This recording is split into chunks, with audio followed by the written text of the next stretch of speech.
your pants. Welcome to NFL Daily.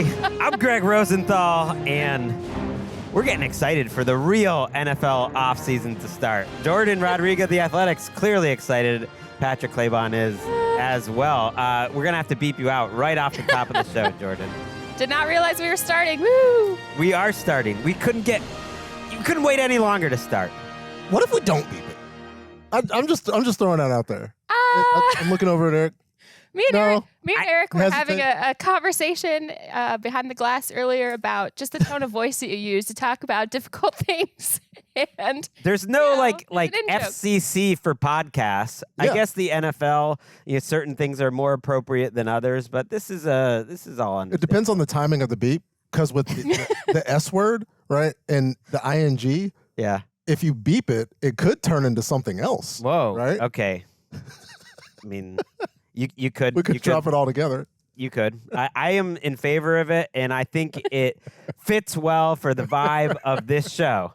Thriving. Minicamp season is all but done, guys. The break is about to happen. The break is about to happen. Although there are a few random teams that are practicing next week, but not many. Most, like the Chargers, for instance, there's just a couple of rookies there. There's a couple of voluntary ones. A lot of people are canceling their things for next week. So about 28, 29 teams, their offseason program is over as of Thursday, as we're taping this. I want to run the numbers on, is there an advantage to OTA timing? I would like to, and perhaps this is a tease, I'll reveal the answer. Okay. Next week. Dun, dun, dun. Wow. The Lions, for instance, they've already been off for a week. The Rams are going to go to Hawaii next week. Jourdan is not making that trip. That would be a big expense for them to just... I will be in New York helping my sister move. Great job by you. So, I mean, you pick an option, like sweating in New York, putting together IKEA furniture, going to Maui. I mean, I don't know. Tough choice. Yeah, but when you're done, there's the collective relief of having done something good, right? Or the relief that comes with laying in the sand, sipping a daiquiri. Yeah.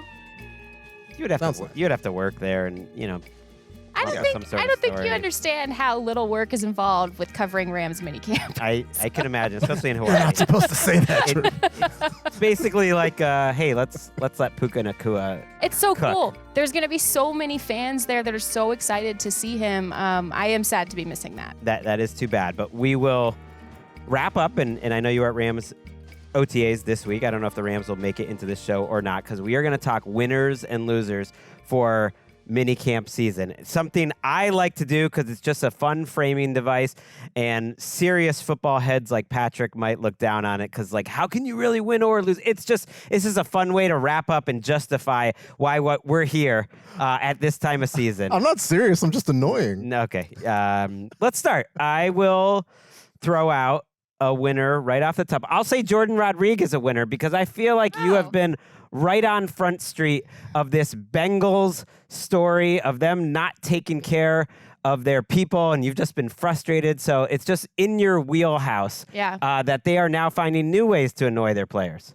Yeah, and I want to be clear because I think this is actually a serious topic, and I want to be really clear when I'm speaking on it, because I think it's really important for not just the current conversation, but the future of how these things are argued and then hopefully solved. I think that, first of all, the Bengals could have won the offseason. They got their receivers done. Even if Trey Hendrickson was still kind of out there hanging in the breeze, and maybe there's a resolution and maybe it comes by training camp or maybe there's a trade, I still would have given them more points for the positive of the offseason. And I've heard it. I've heard Bengals fans being like, why do you hate our team? Why do you hate the team? Stop talking smack about the Bengals. And I have to say, I am genuinely disappointed and disturbed by the way that they have handled this Shamar Stewart situation, because the entire context of this conversation is asking somebody to basically be the face of a changed blueprint to set a new precedent to take advantage of a already collectively bargained contract and remove something from that player and ask him to be the face of this precedent moving forward, which would then affect all other players. And I don't think that's fair. And I think it's really a crappy thing for a team to do when a player already has no control over which team he arrives at via the draft. Yeah, and I should have set it up by saying that Shemar Stewart left Bengals minicamp on Thursday. He has not been practicing. He's their first-round pick. It's honestly, I did find out and understand what the difference in the contract that they're asking. It's not worth getting into here, but it is worth listening to Shemar Stewart talk about it earlier in the week. I've been doing this for most of my whole life, and then all of a sudden it's gone over something very simple to fix.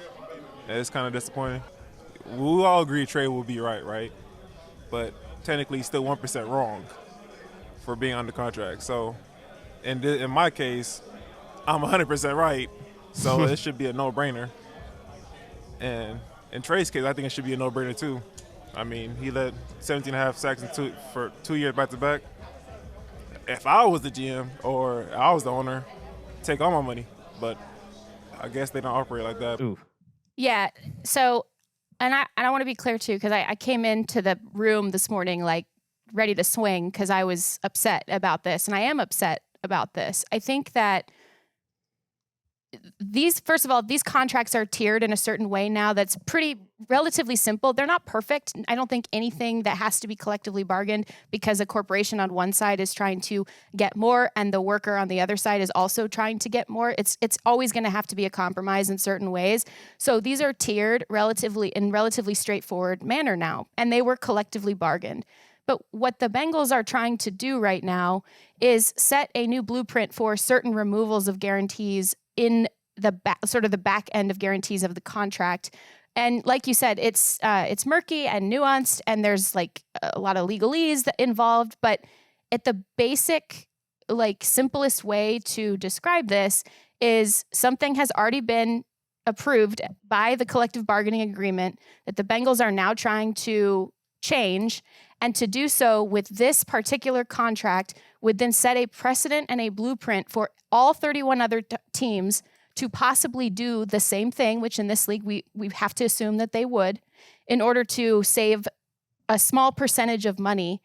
And instead of this being resolved when Shemar is holding out or not practicing, because it would be a liability for himself if he were to get injured in a practice, before he actually signs the contract. Instead of this being resolved, it is now turned into a very public situation where this 21-year-old young man is basically having to be the face of, if I don't hold firm, every other first-round pick that comes after me could be subjected to this same removal. Right. And that's not fair. He said the money quote from him was, "I'm not asking for nothing that's never been done before, but in the team's case, y'all just want to win an argument instead of winning more games, in my opinion," which is fighting words, and man, is a tough situation for a rookie to be in. Yeah, they'd like to win a chance to spend less money, ultimately to compensate someone. And while he's not asking for something that nobody else has asked before, the Bengals in this instance are asking something of Stewart that nobody has asked of anybody before. Yeah. Right. In terms of the particular language of this contract. And this is a CBA that was negotiated when Shemar Stewart was 17 years old. Good So he never had any call on what the CBA looked like.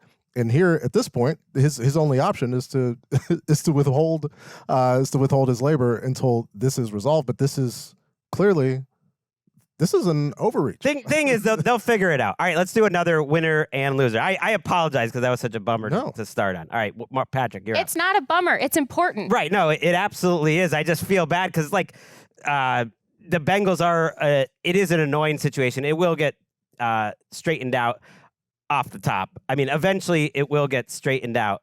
But I also just feel like we're at some point, Bengals fans, they know it, and they're just having to sit in it right now. Yeah, and to be clear, none of us are trying to pile on the Bengals, but it is an infrastructural failure of the entire ecosystem, top to bottom, to put a 21-year-old in this position of potentially defying his union, potentially defying all of the players and teammates and colleagues that come after him. Mm-hmm. And where the hell is the head coach in this? Where is he to step in and be the coach for the player? I mean, Zach Taylor has never been one that has a ton of power compared to the rest of that organization. It's pretty clear. All right, Patrick, I don't think Gregg's ever heard me yell before, and I think he's deeply uncomfortable. I'm uncomfortable that you feel like that's yelling. Yeah, that's not yelling. I told Eric, I was like, when I'm mad, I still smile a lot. Like yelling is this. If they're conditional, they're not guarantees. Yeah. If there's conditions attached to them, why do we call them guarantees? George Pickens, Gregg, is a winner, which also means Dak Prescott is a winner, which also means the Cowboys are winners in this, where we see this exchange and feel like, oh, well, George Pickens was mercurial and he was doing all these weird things. He's had a great camp. And thus far, Dak Prescott had 26 throws on a minicamp day, which signals to me that Dak is out there and they feel comfortable with him throwing that much. You mentioned the Schottenheimer vibes of getting promoted to actually a place where he'll be successful as a head coach, where maybe that success didn't necessarily come as an offensive coordinator. And I've bought in. The vibes are better. He's wearing a backward visor. That was what really did it for me. I kind of love that. I don't hate him for wearing a backward visor. Why would you hate? Why would you hate him for wearing a backward visor? No, oh my gosh, hate is a strong word here, people. You used it. I'm just saying, I don't he pulls it off. Is what I'm saying. It's like the reverse hatfish. He really pulls it off. It's awesome. If anyone was going to pull it off for some reason, it is Shoddy. Yeah, good week for the Cowboys. Just that they got Micah Parsons too. I'd throw them in as a winner. That he's actually out there. It's not a big difference to me, but it indicates he's definitely not holding out a training camp. He did show up to mandatory minicamp, unlike Trey Hendrickson and TJ Watt. I obviously don't fault those guys for not showing up, but he even jumps into some individual drills, which I think was not the plan. That said, we had Ian Rappaport on earlier this week, and he thought that's the holdout that might go the longest, and so he'll probably have a hold in here in Oxnard. I would not be surprised. All right, give me a winner or a loser. Yeah, it kind of piggybacks off of that, and the Cowboys kind of on the ascension in terms of vibes, and it seems very much to be the case. New offensive coordinators who are taking over already solid offenses or offenses who already have a franchise quarterback. King Grizzard and the Lizard Wizard over at the Tampa Bay Buccaneers. Mm-hmm. John Morton with the Lions, Grant Udinsky with the Jaguars, Nick Caley with the Texans, Kevin Patullo with the Eagles, and Clayton Adams with the Cowboys, the aforementioned Cowboys. These are all relatively inexperienced, some longtime coaches, but relatively inexperienced coordinators who are taking over teams that are very competent right now, or at least on the offensive side. So they're being set up in positions to succeed, unlike a lot of I would also say fired people. Yeah, I could also say we could also build this into the loser category in terms of hiring practices across the league, but you'd have to do a quick Google search on all of the names that I mentioned. Why? What? Who's a winner? Give me a winner. A different winner? A different winner. I would go Xavier Legette because he's in a Glorilla video. I loved it. The video's literally on my screen right now. No, it's fine.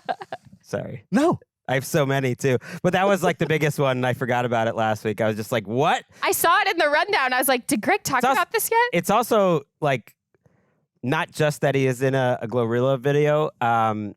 He's in it sort of as a symbol of a highly attractive young man.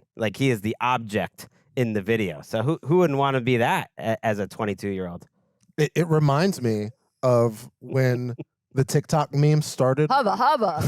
of Bryce Young last season. Who's going to beat the Chiefs? And then it was all these Bryce Young memes. The same sort of energy surrounding Xavier. This video has changed the social media perspective on Xavier Legette from the guy that drops the ball. In which, I know, Packers fans will remember the era of Devontae dropping the ball. And it's oh, this guy, he can't catch. This is bad. But I think the vibes have shifted. And now there's more collective belief in Xavier Legette that he's, as Glorilla said, the type of player that Panthers fans want. You like that? I thought about trying to pull off a joke like that, and I called an audible halfway through. I was like, the downside is too great. No, probably a good call. You're good. It's definitely a trend. We got Stephon Diggs with Cardi B. We got Sauce Gardner with Ice Spice. It's all happening here in the NFL. We're at the center of the culture. And you know what Glorilla reminds me of? What's that? Is that she randomly was getting pitched to be on and was expected to be on NFL Total Access about 3 years ago. And I happened to have had a conversation with someone about her going on to the show because they weren't really familiar at the time. And it was just when she was just starting to pop. I was like, oh, you got to do that. That's going to be great. And in the end, they said no. They didn't have her on and what I really want to say is you got to trust my instincts on what the kids are listening to in terms of pop culture, because I was on it. I was like, no, she's about to take off. She's popping off. And we said no. Bad job. Bad job. Give me another winner. That's like a sliding doors moment for NFL Total Access. May it forever rest in peace.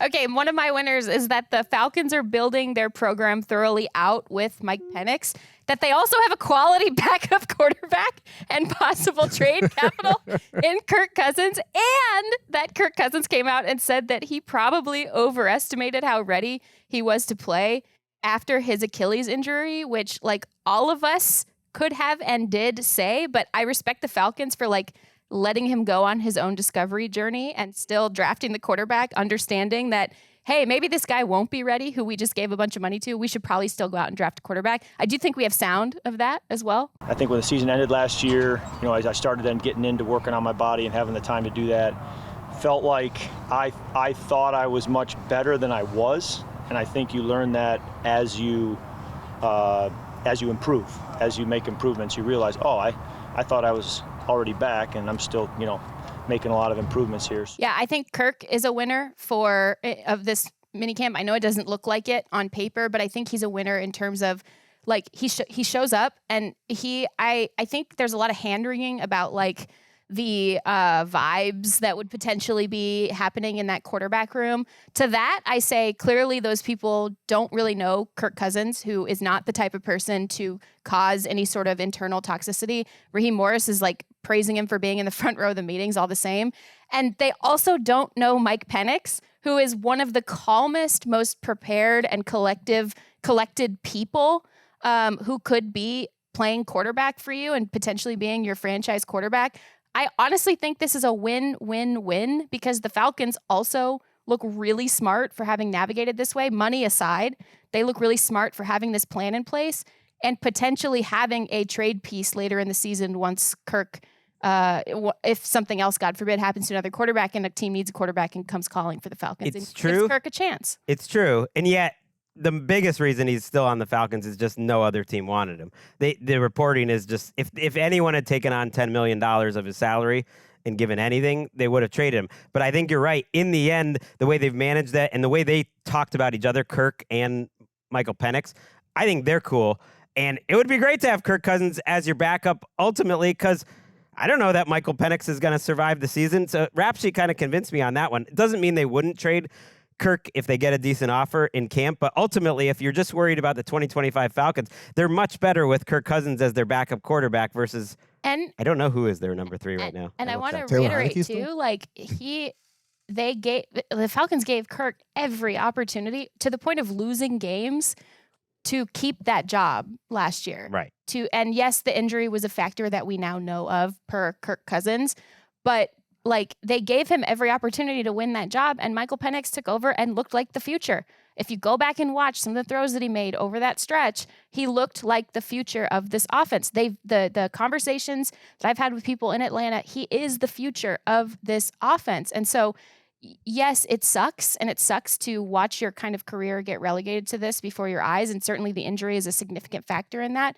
But Kirk did not keep the job. He just didn't keep the job. I think he has the self-awareness of that. That's what I'm hearing from his comments. Well, I think he's always had the self-awareness. I feel like he's comfortable now to acknowledge that wasn't Kirk Cousins that we saw towards the middle and the end of his run last season. And he said it right there. Like I think he knew. I don't think it was a surprise to Kirk to be like, oh, well, it turns out I wasn't actually back. No, I think he knew. But you have to delude yourself, and great professional athletes, they have to have a certain amount of delusion to get to where they are. He's 36 years old. He suffered that torn Achilles much later than Aaron Rodgers did, like in terms of the course of the season. So it does make a lot of sense that he could be in better shape. Their number 3 quarterback right now is Easton Stick. They also have an undrafted free agent, Emory Jones. So that is a pretty big upgrade at your backup spot in case anything happened to the man, and Michael Penix. The 4th quarterback, Weston Stick. Hey now. Thanks, Patrick. Come on. He was asking for it. Eric's always... There it is. I'll take it. Who's up? Who's up on winners it's and me. losers? Go. I made an Easton stick joke one time on GDL, and Scott Pioli thought I was referencing a hockey stick, but I was referencing a baseball bat. But it's a big sporting goods company. Anyway, speaking of Achilles, winner is the fact that Aaron Glenn said Jermaine Johnson might be able to start the 2025 season, which makes me more excited for this Jets team, where as we've collectively looked at it piece by piece as the offseason has gone on, there's more reasons to believe. And I think getting Jermaine Johnson back at the edge at some point, whether it's an Achilles, so like we just discussed with Kirk Cousins, it's going to take time to get back to the way that he was playing before. But such a good force run and pass off the edge, just a solid player in that position. Again, the whole roster looks so much better with just a little bit of change and a little bit of belief with Aaron Glenn sprinkling things in. I know he's got the it factor. I've said this before on the show. I've really liked most, if not all, of the things the Jets have done this season. They fall very much into my offseason and minicamp and probably training camp winners column. You got Justin Fields leading a total excellent vibes, probably smash mouth offense. I saw a highlight. I know it's this time of year where we do see the highlights. I saw a highlight of one of the passes that he made downfield at minicamp, and it drew a collective, I think, exhale of happiness from that entire area where it's just felt so toxic for so long on the field. And then stars with extensions coming due soon are actually showing up to these practices. Aaron Glenn cut swift ties with any of the negativity that lingered in the building prior, and did so even though he had to eat that criticism publicly from Aaron Rodgers. He just kept going to work and going about trying to make this football team better. I think it's a huge credit to Aaron Glenn and the Jets. I'm starting to buy in, guys. I am starting to do it. I've been buying in. I'm with you. There's a lot of Garrett Wilson looking better than he ever has. He's always awesome. I love this time. I can buy it. Everyone's great except the people who aren't. J.K. Dobbins is a winner. I like that home for him in Denver. Haven't done a show since he signed there. He's going to make that team. He's getting, I think, $2.75 million base, but guaranteed $2. So there's no chance that he's going to get cut beforehand. I don't know if it's a massive change in RJ Harvey's fantasy stock. I saw a lot of that. It's I think RJ Harvey's going to be who RJ Harvey is, and J.K. Dobbins is another valuable piece to have there, and probably will have a sizable workload. But ultimately, I never thought RJ Harvey was going to be a guy that was getting more than 12 to 15 touches a game. And if he's that good, he still will, even if J.K. Dobbins is there. But J.K. Dobbins, great vibes. Another player who might be even better a year further removed from his surgeries, but he was quite good last year. And I always think Sean Payton knows how to get the most out of his running backs, really all his skill position players' strengths. So he'll focus on what J.K. Dobbins does well, and I think get a lot out of him.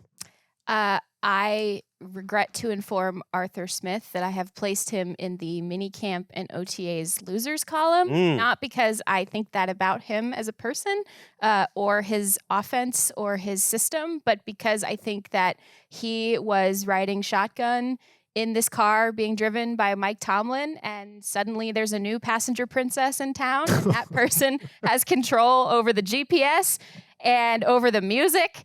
And Art Smith is hanging on to the bumper on a skateboard. And this offense, the way that this offense comes together is one of the stories of the offseason, in my opinion, because Arthur Smith is going to have to pull from a different set of knowledge, a different set of concepts than he previously has preferred, that really run heavy, play action, all of those types of things. Whereas Aaron Rodgers likes to change the play at the line of scrimmage. He likes to drop back. He likes to have the defense in front of him. He likes to understand and see where all of the little chess machinations are coming from. And I think both of those things are fine.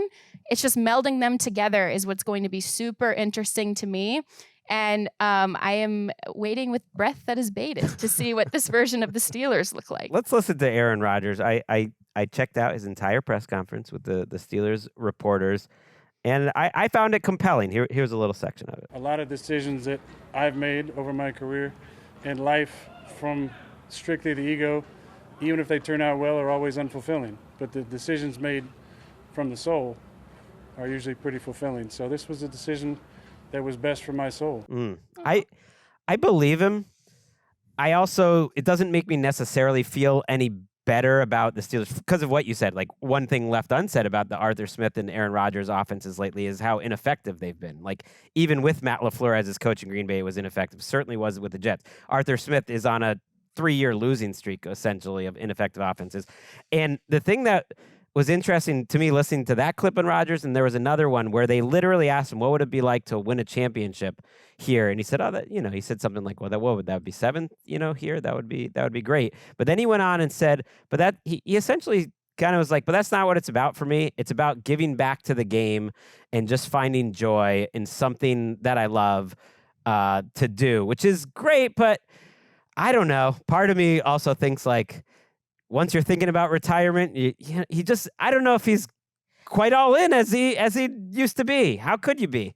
But all that stuff is what's happened before. I think his level of all in hasn't changed. This is just a cyclical thing where he gets in the honeymoon phase with a new team, and the interviews all sound great. He starts dropping Sun Tzu-esque quotes about making decisions for his soul.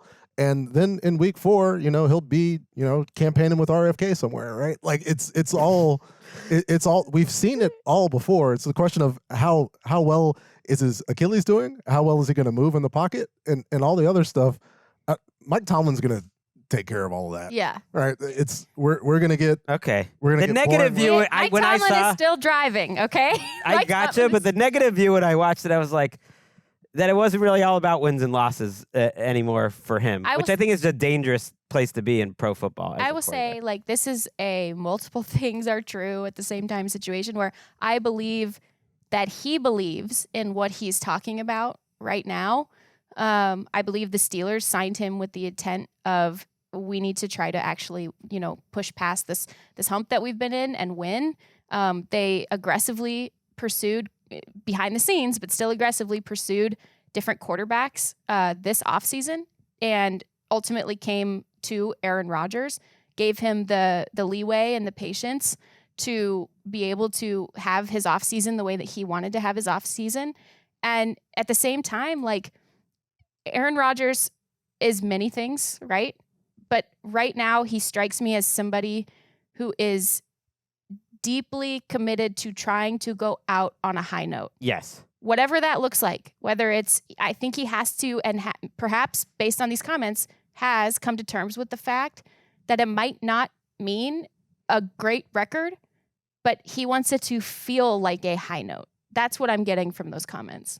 I think that's well said and a good interpretation of everything. And it's funny because him being in charge of the offense, that was like one of the things he bristled at was like, well, I've always just played within an offense. I'm never changing the place. And I'm like, bro. We can see you, Carl. It's literally the reason he got hurt. It's literally the reason he got hurt. It's also like part of the reason why he's recorded some of the greatest seasons of all time.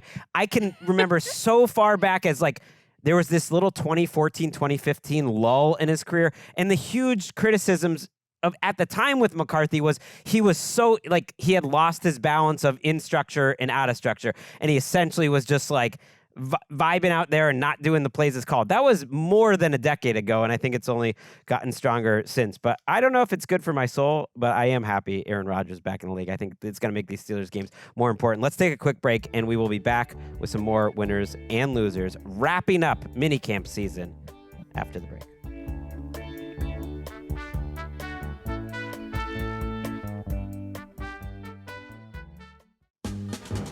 Back on NFL Daily, Kyle Shanahan got annoyed with the reporters who are keeping stats in OTAs. Yeah, I'm Team Kyle Shanahan on this. I get it. And he's saying that the keeping of the stats is not only misleading for the people that are reading it, but is actually impacting the way the players play.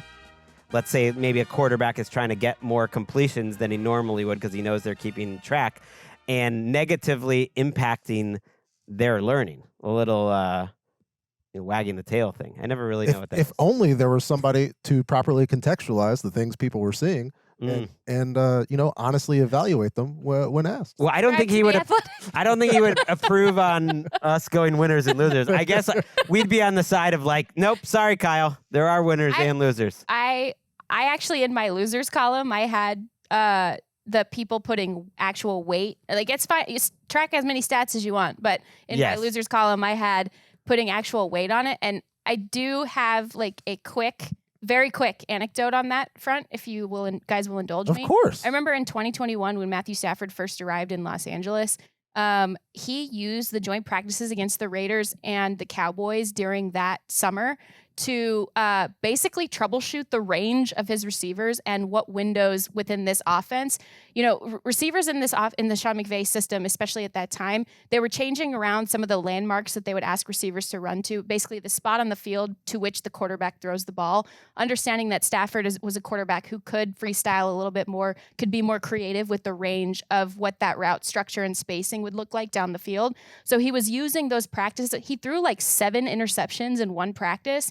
And I remember the collective narrative, especially from visiting media at the time, was people losing their GD minds over this. This is the bust trade. This isn't going to work out. He is washed. He's it. Conversely, Jalen Ramsey was playing in the star position, so the slot, their hybrid slot safety corner, for the first time and working on a new type of match zone that conceptually they were trying to install that offseason.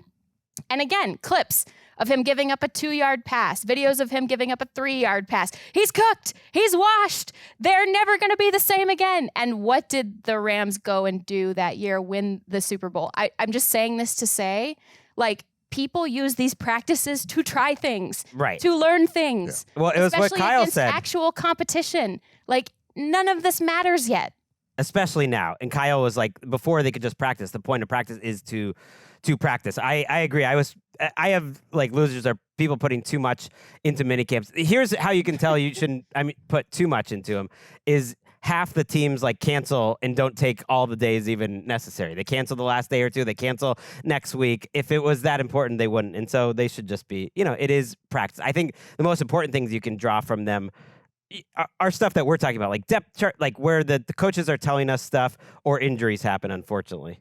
In defense of the charters, right? I say chart away. Yeah. A lot this of time of year, I'd say freak not flags to bother. fly. A lot of folks came up in eras where coaches were reluctant to share information. Availability was limited. Viewing opportunity was very limited. And so there's scraps, right? And you have people that are trying to just claw together every scrap that they can. It's very difficult to walk around a field and just absorb vibes, right? So it's like, oh, so-and-so was X of X for X yards and X touchdowns.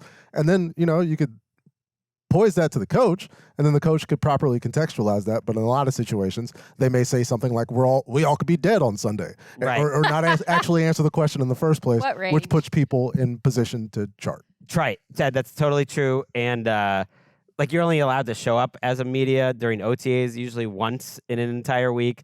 Minicamps used to be totally different. Not to age myself, but you used to be able to tackle and wear pads, and they did 2 practices. Back in my day, like, they would fight. It wasn't that long ago, but scissors. before the CBA, they would do 2 practices day one. Like it would be like a training camp day, essentially. And now it's different. Now they're canceling the final Saints practice to go to 5:04 FORE, which I'm guessing is some sort of bonding, either mini golf or Top Golf copy. All they're going to listen to Weezy's new album. More information is good. No, they don't. All I'm saying, more information and trust in the reporters on the ground is good. It's just that when you're weighing too much in this time of year, you go down this deep, dark path, and I just don't want that for people. I don't want that for you, the fans. I want better for you. I love that they put the Saints having practice or not on that. That's what they say, at least, on rookie QB Hunter Deckers making a 3-pointer or not, and he hit the 3-pointer, and everyone celebrates. Buckets. And then they get to go play golf. You're up. It's sad, loser and winner. I'll combine them because it's injury related for both of them. We'll start with the good news. Keaton Mitchell, fully recovered and on the way back from that ACL tear that came in his rookie season, which was very promising. And the Ravens go and rush for over 3,000 yards and have a great running season. And now Keaton Mitchell gets to be added back to that, finally fully healthy behind Derrick Henry. And on the downside, a little bit further away in the tri-state area, Michael Gallup having a setback, waiting for his comeback to fully come to fruition. And so that sucks. Yeah, the worst thing to hear this time of year are injuries. So let's just fire through a couple. Noah Brown had what sounded like the most serious injury from this week. We'll see. We don't know the results, but he was carted off, was very frustrated. I think described by a reporter there, Ben Standig, as like slamming his helmet, kind of yelling out when they went over a bump, which not a great sign for him. They also don't have Terry McLaurin there, but that's not because of an injury. That's just he's holding out, waiting for a new contract. So that's disappointing. Also, just everyone ease off on Debo, looking a little slow on one of those routes and a little bigger. Like they're not playing at full speed. He's not trying to run his fastest. So let's just calm down. I also guarantee you, he is gonna be so hard to tackle regardless. So like if a freight train is coming at you, or a slightly smaller and thinner freight train is coming at you, it's still a freight train. Debo's never been a small guy either. Right. He is a big boy, but this, like the route that they had, like multiple people, like it was like a drill. Like let's calm down. But in San Francisco, they have a couple receivers that have been out. They're on my radar because Ricky Pearsall just wasn't able to stay healthy last year, and he missed most of the OTAs. Juwan Jennings has been out with a calf. The Bears are missing Colston Loveland. He might not be ready for training camp. So that's whenever the second-year player, you hear like, well, I never really caught up because I missed so much of the offseason. We tend to like overlook the offseason part of it. And Luther Burden really hasn't practiced for them. So a lot of just like little injuries that we'll keep an eye on going into camp. Give me something you like. Ricky Pearsall, who was literally shot. You're mentioning that as he could not stay on the field. I was not referring to that. I was referring to the injuries that he had. Clarity. Yes. Some clarity here. He had injuries before that he was not on the field, that even before that happened. And then when he came back, he suffered through a couple different separate injuries. But I'm glad you cleared that out. I have a Bears positive that is less big picture, but more a couple of pieces that I've been reading coming out of Bears minicamp. It seems like they're really focusing in on the details to the point where Ben Johnson is like losing his gourd at Cole Kmet for lining up a yard off in his split, which is actually that's a thing. You have to when you have those splits, the way that he likes to run his formations, like you need to be in the exact specific right place. Like even an inch off affects the spacing deeper down the field. So I read a story about that. Then I read a story about them practicing a ton of situational football. So for me, the Bears are winners because they're doing these things at a high intensity, even in a low intensity time of year, to try to reset the narrative that they just are messy all throughout. That is a little bit of a trope, but also one that I think that's a real is thing. Meaningful because it's a Mike Vrabel. He's getting the same pop of like, hey, they're making them redo the plays. They're making Drake May call out a certain cadence, and if anyone jumps offside, then you got to do the thing, whereas that would have never happened last year. But I also do believe certain coaches pay closer attention to details much more than others. You could see it when Dennis Allen, for instance, replaced Sean Payton. Like, they just got sloppy in a second, and that starts in the offseason. And I think that Ben Johnson, because he coached under Dan Campbell, like has this like sort of warm, fuzzy rep by association, which is not the case at all. Like, he is hyper detailed, very intense. He's like not the warm, fuzzy bear hug at the podium of Dan Campbell. He's all biting kneecaps of Dan Campbell. And he can also, by the way, identify the specific location of the patella tendon. So he is like hyper fixated and very intense. And I think it is what the Bears need. And that's my point. I'm going to give a winner to the Pittsburgh Steelers assistant coaches who are giving us hardcore depth chart updates. Their wide receiver coach said very clearly, Calvin Austin is our number 2. Y'all don't realize he's underrated. He actually made the case for Calvin Austin as a better blocker than people realize, despite his 162 pounds. I do think Calvin Austin has been a better player in the NFL than people realize. But he said, like, that's our number 2. Like, stop asking who's the number 2. Interesting.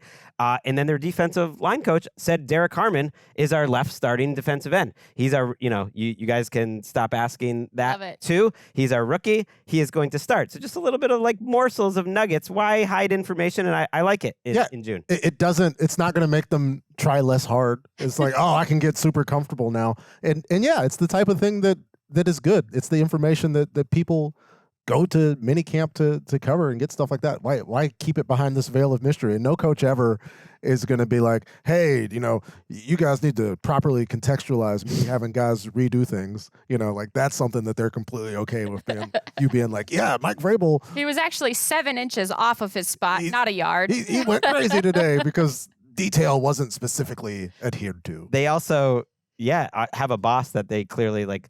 Mike Tomlin's like, yeah, you can say whatever. There would be some coaches that would probably be what would be the point of not saying it? Yeah. One of my winners was quarterbacks getting either engaged or married. this Okay, offseason, yeah. and especially during this minicamp time of year.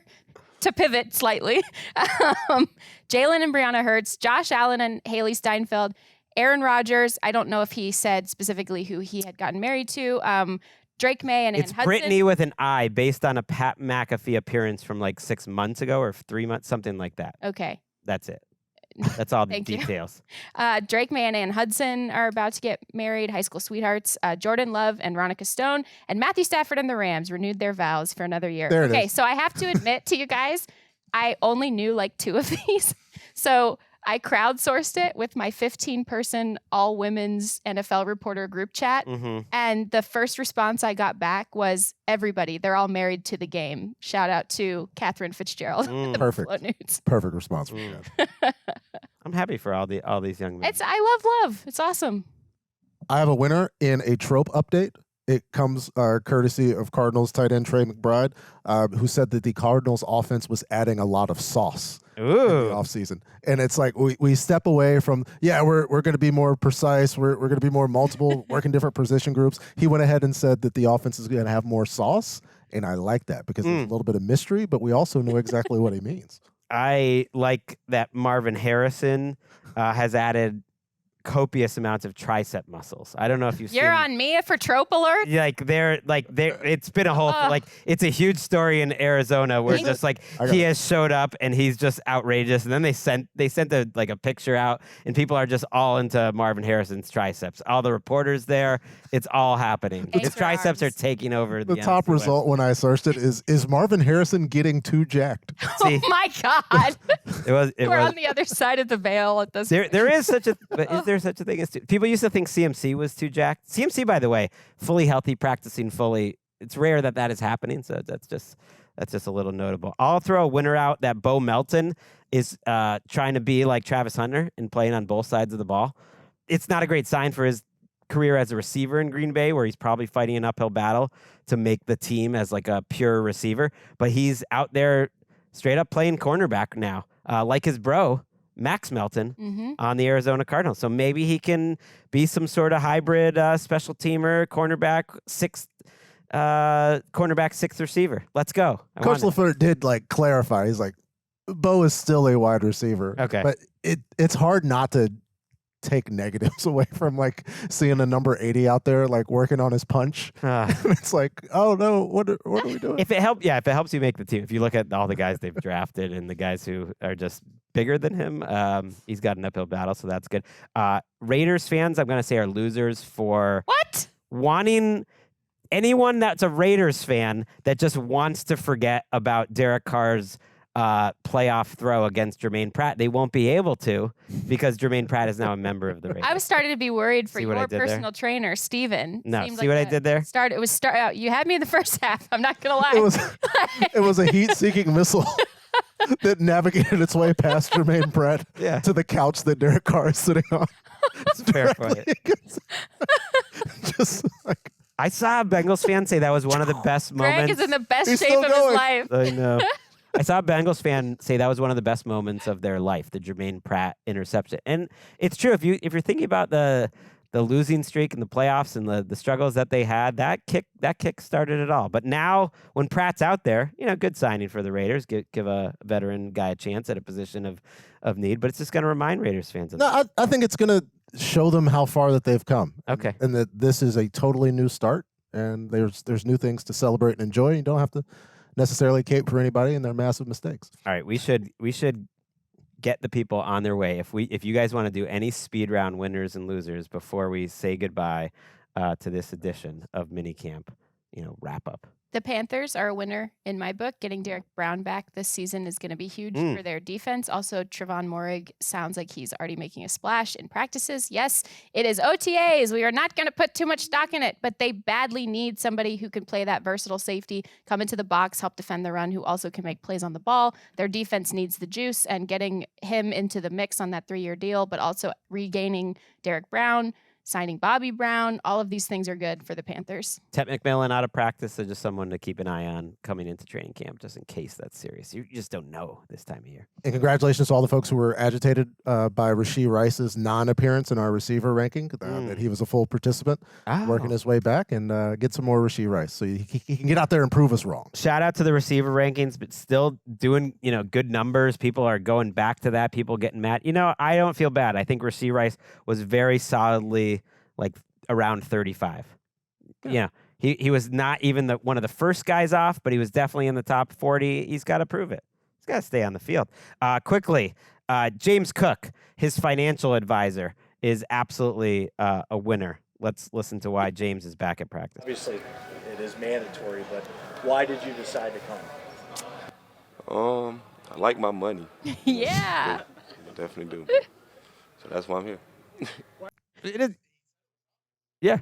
I mean, love that for him. if you're making it now too, you can invest it in the near term. And it also indicates to me he's not going to miss any of training camp. And so ultimately, even though he probably deserves a new contract, I don't think he's going to be holding out. CJ Stroud was back at practice, so that's good for the Texans fans that were worried.